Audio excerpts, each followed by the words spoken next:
Okay, everybody, we're going to go ahead and start our presentation tonight. We're continuing this series on faith and mental health.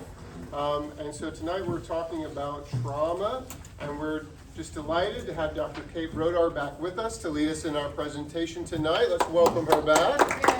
Give her time and hard work. We've got some other mental health professionals hanging around. Give a little wave if you're hanging around. There's one that you can talk to after if you have any questions as well. And just for Kait, she's dealing with some allergies, scratchy throat. We've got no microphone in here, so she's going to be talking as loud as she can, but if we can keep the conversation down just so we can all hear her, and we'll get started. All right, awesome. Yeah, I apologize for the voice. All the beautiful blooming things this week have done me in. So we're going to get started talking about trauma tonight. So before we dive into what this looks like, we kind of need a shared definition of what trauma is. So when we refer to trauma in kind of a clinical setting, we're really specifically referring to an event that someone goes through that involves exposure to actual or threatening death, serious injury, or violence. And that has to result from either directly experiencing that thing yourself, either witnessing it happen to someone else, or learning about it happening to somebody that you're close to, or experiencing repeated and extreme exposure to things that are related to that event. So some examples would be like major natural disasters, bad car accidents, military service, death of a loved one, things like that is kind of what we're talking about when we talk about trauma. I think it's important to define because I think the word trauma gets used all the time now, and I think having a shared definition of what we mean by trauma is really important. Versus something that would be like a major life stressor, so things like losing a job or divorce or things like that we wouldn't consider a traumatic event, but certainly we would consider very stressful. So trauma is really common. It happens to about 70% of people experience one of these major traumatic events at some point during their life. The good news is that despite the fact that it's really common, about 80% of people who experience trauma recover and are resilient. So I think that's a really important thing to keep in mind, is that most people who go through a traumatic experience recover and don't have any kind of long-term effects from it. That being said, there's kind of another 20% or so of people that kind of go on to have these chronic mental health concerns, and we'll talk about kind of what puts you more at risk for those in a minute. But those could be things like post-traumatic stress disorder, PTSD, other things like traumatic grief, anxiety, OCD, depression, substance use, things like that. So it doesn't have to be, PTSD is not the only outcome of trauma. It can actually look like a lot of different things. One thing I do want to note, because this just comes up a lot for me in clinical practice, where people will ask me if like ADHD or autism are a result of someone going through trauma, and that's actually not true. So those are things that kind of happen in the brain before people are even born that don't result from trauma, that can put someone at higher risk of experiencing trauma. Okay, so on to what is PTSD? This might be something that you've heard of before, maybe not. So I wanted to define what exactly PTSD is. And so in a clinical setting, if we're going to diagnose someone with PTSD, you need to meet really specific criteria in order to get that diagnosis. So the first thing is you have to experience a traumatic event, and it has to be a trauma that meets the criteria from what I described before as what kind of counts as a trauma. And then on top of that, you have to have memories that are coming up either during the day or when you're sleeping, like through as nightmares, that are coming up when you don't want to think about it, that are kind of intrusive and really bother you. You need to have kind of big feelings, big negative feelings or thoughts coming up about that event. So that could also look like just being really a lot less interested in things that you really enjoy, feeling really isolated from other people, some of those kind of emotional symptoms coming up. You also need to be avoiding things that remind you of the trauma. So that could be people that were associated with it, details about it, anything that could kind of trigger a memory of it.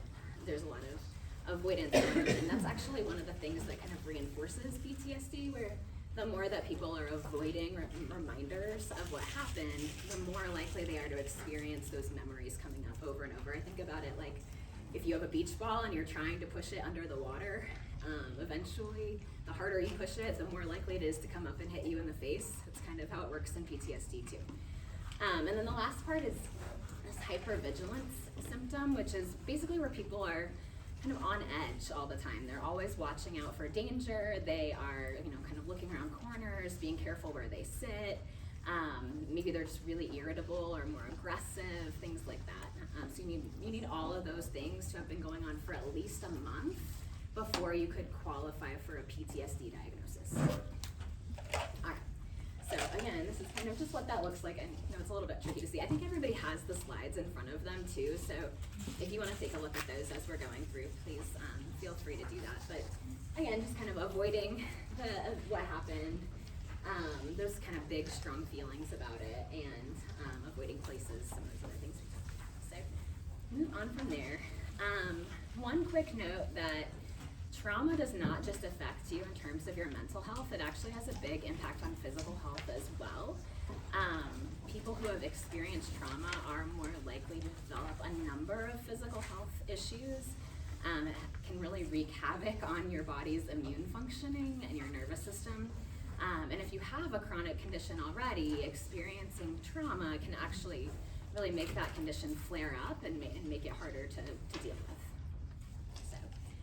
The other thing I want to talk about today is something called adverse childhood experiences, which probably a lot of people have heard about before, or ACEs. It's kind of become a more well-known topic in the last, I would say 5 to 10 years especially. But these are things that are experienced early in childhood that include traumatic events, as well as some other kind of just really negative, stressful experiences. So things like having a relative that's in prison, or living with someone who has a mental illness, or domestic violence, things like that. So we're gonna play a video real quick just to show you a little bit more about what ACEs are. And I'm gonna bring some water while that happens. Stand by. Adverse childhood experiences, called ACEs, are stressful or traumatic experiences that occur in childhood, like violence, abuse, and growing up in a family with substance use or mental health problems. When a caring adult or supportive environment doesn't soften those adverse experiences, or when they are ongoing or overwhelming, they can lead to a prolonged activation of our stress response, called toxic stress. Think of toxic stress like this. Our bodies were designed to escape predators quickly. Imagine you're walking through the woods and you see a bear. Your brain signals your body to release stress hormones like adrenaline and cortisol. Your heart begins to pound and your body prepares you to either fight or run from the bear. And that's useful if you're in the forest and there's a bear. The problem is when children face threats to their physical and emotional safety, and this system is activated over and over and over again. What was meant to protect you begins to do the opposite and becomes damaging to your health, creating long-lasting wear on your body and brain. Children are especially vulnerable to the effects of ACEs and toxic stress because their brains and bodies are still developing. The toxic stress from ACEs and other adversities such as poverty, racism, discrimination, and natural disasters can disrupt the normal functioning of vital bodily systems. Simply put, toxic stress can result in long-term mental and physical health conditions. Not only that, but the effects of ACEs can be passed from parent to child for generations through the biological changes and behaviors associated with ACEs and toxic stress. A person with 4 or more ACEs is twice as likely to suffer from heart disease, cancer, and stroke, 4 times as likely to develop depression, and 12 times as likely to attempt suicide. The good news is that safe, stable relationships and environments and other interventions such as physical and mental health support can reduce the risk of ACEs leading to toxic stress and stress-related health conditions. To learn more, visit www.osg.ca.gov. Okay, so that's a little bit on what ACEs are, and these are something else that's really common, just like trauma generally. About 60 to 65% of people report experiencing at least one of these in childhood, and about 15 to 20% of people report experiencing 4 or more. They tend to be concentrated in communities that have less access to care or experience more poverty or things like that. Where people are more likely to experience multiple of those. And the more that you experience, the more that we see those bigger outcomes in terms of like mental health and health happening. Those are just some of the things that are outcomes of that. So we're gonna talk a little bit about what makes you more likely to really struggle after you experience a traumatic event. There are a few kind of key factors that make you more likely to develop some of those chronic mental health concerns. One is just the more impactful the event was, the more likely you are to experience mental health issues afterwards. So if you were like personally injured, or you had to relocate, or you lost a loved one, so the more that has kind of had an impact on your life, the more that's going to affect your body as well. If you believed your life was in danger during the event, whether that's true or not is irrelevant. It's really whether you believed that to be true. That is also a factor that can make you more likely to develop things like PTSD. If you've had prior trauma or prior stressful experiences, other mental health problems before something happens. For younger kids in particular, the more that they see their parents having, or caregivers kind of having a big reaction to traumatic events, the more likely they will be to also develop those same sorts of responses. And I think this is a really big one, viewing a lot of event-related news and social media. So when there are big traumatic events that affect whole communities, actually limiting our exposure to media is really, really, really important for our recovery. And thinking about like, how do I get news about something, and when do I kind of set a boundary for myself and limit how much I'm taking in, so that I can keep myself healthy and well. It's really important. People who experience other really big stressors, so maybe they had like a really traumatic car accident and then they lost their job right after that, or there are big stressors happening kind of right in the aftermath of that traumatic event. Also more likely to struggle afterward. And then lastly, the less access you have to care and other resources, for whatever reason, the more likely you are to have those chronic health concerns too. Okay, so what does it look like when someone is really having a hard time? So these might be things that you notice in people around you that have been through some of these traumatic events. They might feel like it's happening all over again. They might be thinking about it all the time when they don't want to. One thing I think that's easier to notice and observe in other people is that they just start staying away from everyone else. They kind of isolate themselves. Maybe they're not coming to church as often, or they're not, showing up at work or things like that. They're really isolating, avoiding anything that reminds them of what happened. Again, those kind of big negative feelings coming up, whether it's shame, guilt, anger, things like that. In little kids, what I tend to see is being really, really clingy with parents. So maybe separation anxiety when that wasn't there before, or bedwetting in a child that didn't really have issues with that before. And then also just not being interested in things you used to enjoy, a lot of trouble sleeping. Sleep is one of the things that is really affected by trauma, so that's something we see frequently. Having trouble concentrating, kind of being on edge, really alert for danger all the time, things like that. Or just that like being really irritable, being really on edge all the time. Those are some of the things that you might notice. Okay, and these are some other, you can probably not see this on the screen very well, but on your handouts, you might be able to read these, but these are just some common responses that we see that for someone who has been through trauma, we call these the 5 F's of trauma. You might have heard of the fight or flight response before, especially if you came to our first talk on anxiety. We talked a little bit about that fight or flight kind of stress response. But especially in trauma, trauma is kind of like setting fire to your nervous system, right? So it's going to make you a lot more likely to react, and react in unhelpful ways.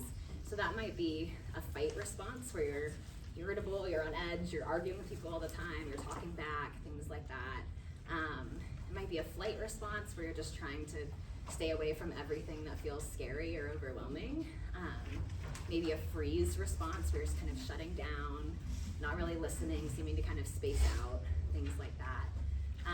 And then also 2 other F's are flop and friend. So flop is kind of that like depression response where someone's just kind of feeling like it's just not worth it to try, I can't do anything, there's no point anymore.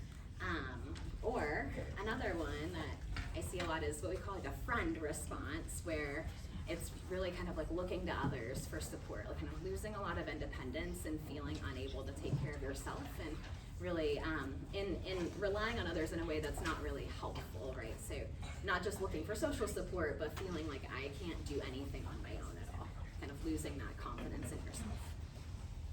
Okay, so again, key point, despite all these negative things we just talked about, key point is that most people actually recover from trauma, and most people are resilient when they experience trauma. So what helps someone be resilient? What are some of those factors that are important after someone experiences a traumatic event? This is Dr. Nadine Burke-Harris. She's a pediatrician. She used to be the California Surgeon General. She's done a lot of work on ACEs. So I'm gonna let you watch a video with her. She's gonna go through some of these factors that really help people be, and kids especially, be resilient after trauma.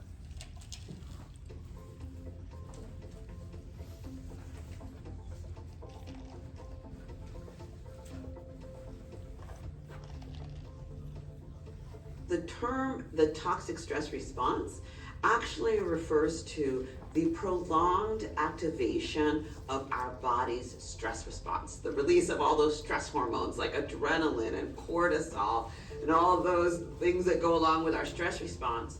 And then also the ways in which that affects our bodies. Children are especially vulnerable to this repeated activation of the stress response because their brains and bodies are just developing. So high doses of adversity in children actually changes the way their brains develop. It changes the way their hormonal systems develop, their immune system develops, and even the way their DNA is read and transcribed. And those long-term changes are what we refer to as the toxic stress response. When we understand what happens in our bodies with the toxic stress response, and we understand that it's that prolonged activation of our stress response, then step 1 is really understanding what are the things that help to regulate our stress response. And immediately at that point, we begin decreasing the harm that happened as a result of our past experiences. So things like mindfulness, right? Meditation, spending time in nature, mental health interventions, regular exercise, nutritional strategies, and my favorite, healthy relationships. All of these things are really scientifically demonstrated to help to regulate the biological stress response, and they improve our outcomes for those of us who have experienced ACEs. These nurturing relationships, they feel good, which is good, of course, but they literally change our biology. When we have safe, stable, and nurturing relationships in our lives, it improves our neurologic functioning, it improves our hormonal regulation, it improves our immune functioning, and these social supports are a critical part of healing. If we all understand our role in being a source of buffering care to a young person in need, that is truly transformative. ACEs are not destiny. Even if someone has experienced significant ACEs, it doesn't mean that they are absolutely going to have these negative outcomes. Recognizing our ACEs, requires us to recognize our vulnerability. And that can be really scary. But it also is the place where we get a chance to ask for what we need. I deeply believe that we can cut ACEs and toxic stress by half in 1 generation.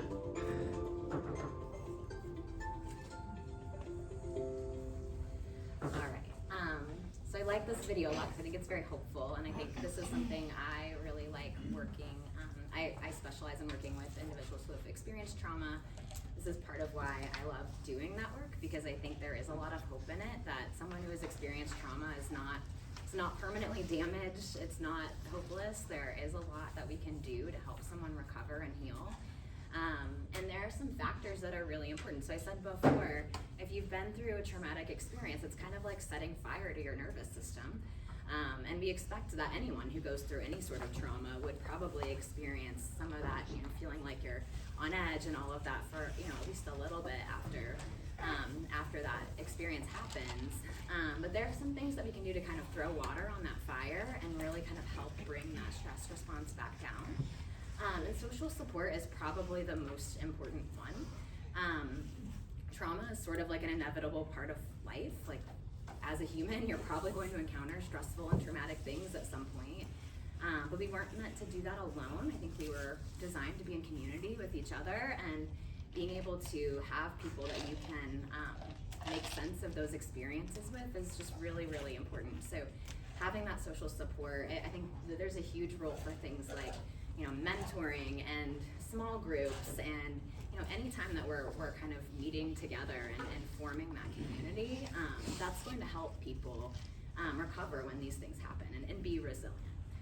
So that's my number one, I think, is the social support is really important here.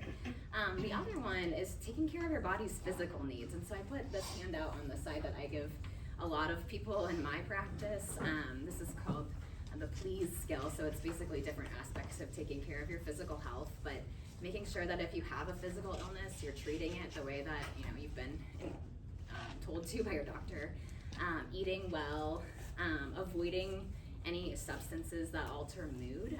So one thing that comes up a lot in trauma is that it often goes hand in hand with substance use. A lot of times if people are experiencing a lot of anxiety, a lot of fear that something might happen again, they might turn to alcohol or marijuana or something like that to try to reduce that anxiety. What people don't realize is when you do that, there's like a rebound effect. So the next day you tend to experience a lot more anxiety, which can lead to using more substance to make that anxiety go away, and then can become a really nasty cycle. So staying away from anything that hasn't been prescribed to you is really important in general, but especially in the aftermath of trauma. Balanced sleep, also a really important thing. This is a tricky one because trauma can be really disruptive to sleep. And the funny thing about sleep is the more that you put pressure on yourself to get good sleep, the harder it is to sleep. So what I usually tell people is try to really set some good goals around sleep habits. So trying to maintain consistent routines and really looking for support with sleep early if that's something that's been really disrupted. And then regular exercise. Exercise has actually been shown to be just as effective as an antidepressant for depression and anxiety. So it's actually a really important thing, especially in the aftermath of trauma, to be moving your body in some way, right? It doesn't mean you need to go to the gym and spend hours there. It might be going for a walk with a friend or something like that, but where you are just moving your body, that can really help that stress response to recover. A few other things, mindfulness meditation, I'll get to that in a second because that's a word that gets thrown around all the time now, and I want to talk about what that actually is. Grounding exercises, we'll get to that too. But then some other things like just deep breathing, yoga, spending time outside, and just having kind of good coping skills in general. Those are all things that will help bring that stress response back down and kind of back to your normal level. Okay, so when we talk about, I'm going to just mention, because I think people talk about mindfulness meditation all the time now. I don't know that people always really know what that is. All mindfulness meditation is being aware of the present moment. Doing something to bring yourself into the present moment, focusing on something that's happening right now in this moment. So this grounding exercise on the right, 5, 4, 3, 2, 1, it's a really good one to do to kind of practice that mindfulness meditation. And it's an especially good one for people who are experiencing panic attacks, to just kind of bring yourself back into the present moment. So the idea is that you're using all 5 of your senses to notice things around you that you can see, that you can feel, that you can hear, that you can smell. And when you do that, it's really important that you really let yourself focus on the present moment. So if I was going to do this right now, and I was going to identify things around me that I could see, I wouldn't just be like, oh, TV, Pastor Paul, like Solo cups over there, right? I would really notice, wow, those cups are a really bright shade of red. It kind of reminds me of like a fire truck red. Like I'm really giving myself some details about whatever that is. And the idea is that I'm trying to focus really hard on something that's happening right now in this moment in front of me, because you can really only have one thought at a time. Like sometimes your thoughts come really fast, but you really only have one at a time. So if you're trying to really focus on what's going on in the moment and kind of always bringing your attention back to that, kind of help you do that grounding. And that can be really, really helpful when people are experiencing flashbacks or panic attacks or things like that related to trauma. And that can also be something that you can kind of help other people to do. I kind of try to get their attention on something that's going on in the moment around them. Deep breathing is another one that I think we talk about a lot, and I think I think a lot of people struggle with deep breathing, and we say like, you need to like breathe in for this many seconds and out for that many seconds, and if you're like me, that just makes it harder for me to breathe if I do that. So a trick that I always tell people is just imagine something that you like the smell of. Try to imagine that you're smelling it as deep as you can through your nose, and then blow out through your mouth as if you are blowing the petals off of a flower until there's no air left, and then you do it again. On whatever, you don't have to count, you don't have to do any of that, but just kind of getting those deep breaths in.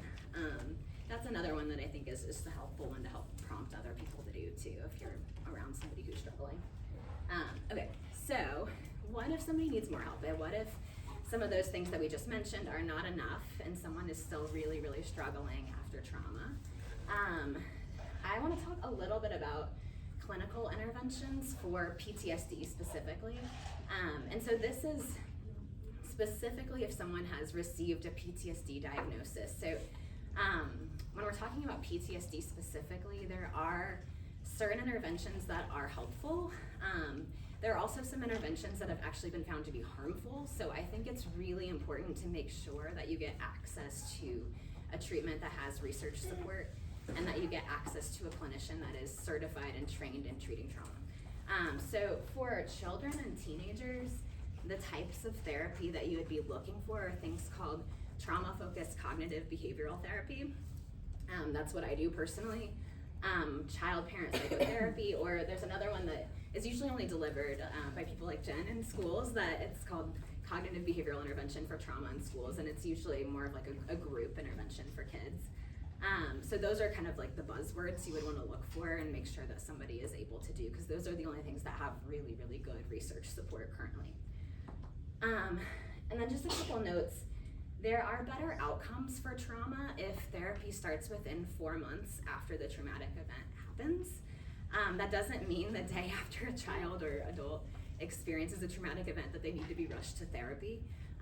But I think given how long wait lists can be for therapy, it is something that's important to kind of be aware of and just start looking into options. If you know that there's been something that was really hard, it might be worth just kind of looking in and seeing like what your options will be, and then kind of waiting to see what happens and whether that's necessary or not. Like I said, about 80% of people recover, so not everyone needs to go right to therapy. The other important thing for children and teenagers is that a parent or supportive adult should be involved in treatment. I would say if you have a child that is under the age of like 8, maybe even older than that, and you as the parent or some sort of caregiver is not actively involved in therapy, you should find different therapy, because that you really as the parent need to be learning skills in therapy so that you can support that child at home. And the younger the child is, the more important that is. The other thing is that with the exception of traumatic events that are like more widespread, so something that affects the whole school or a whole community, individual treatment tends to be more effective than group treatment. And then just a note on medications for kids. There actually aren't any FDA-approved medications to treat PTSD currently in children. There are medications that can be helpful for managing symptoms, certainly, so it's always something to talk to a pediatric psychiatrist about. Okay, and then in adults, the names of the treatments are a little bit different.